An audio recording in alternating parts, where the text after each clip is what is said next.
Okay, good morning mga kasama. Ang usapan po natin ay usapang manggagawa. Ang tanong, may makukuha bang separation pay ang isang empleyado pag nag-resign? Okay. Wala po. Ang general rule ay wala pong makukuhang separation pay ang isang empleyado pag voluntaryong nag-resign sa kumpanya. Okay? Maliban lang kung ang kumpanya ay nagbibigay during, okay, ito, by practice, by tradition, or by policy. So, tatlo. Okay, unahin mo natin ang by policy. Let us say nakalagay sa kontrata nyo o sa manual nyo na pag magre-resign, ang tao ay may kaakibat na separation pay.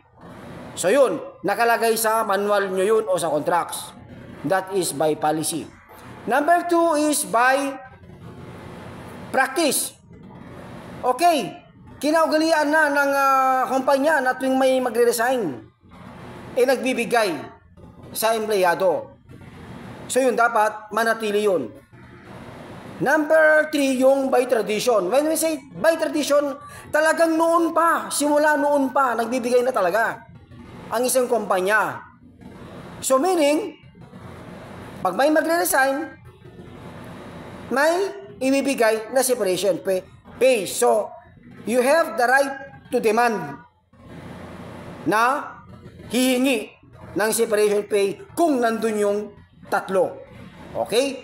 So, isa pa, pwede mabigyan kung isang employees ay unionized. Pag unionized kasi, meron silang CBA na tinatawag. Ano ba yung CBA? Ang CBA na yan ay Collective Bargaining Agreement. Okay.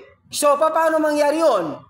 Kasi ang union at ang admin ay maghaharap yan tuwing CBA at doon hinihingi ng union ang mga benefits nila. Okay? So yun ang kagandahan ng may union. Pwede mong i-negotiate yung mga benefits nyo. Yung mga political rights nyo rin, pwede nyo rin hingin doon. So yan ang kagandahan ng may union. So yun mga kapatid, mas malaki pa ang makukuha nyo pag may union. Bakit? Pwede nyo i-negotiate kung magkano ang pwede nyong hihingiin. Unlike dun sa by practice o by tradition or by policy, nakapako na dun ang hihingiin nyo. Pero pag sa union, ang hihingi, pwedeng makahingi ng mas mataas dun. Okay? So, yun po. Tandaan, basta pag nag-resign, in general rule, walang makukuha, maliban lang kung meron yung tatlo, by tradition, by practice, or by policy. Lagi nyo po tandaan yan para hindi po kayo maloko ng kumpanya. Okay? Salamat guys. Thank you sa pakikinig. Salamat. Bye-bye.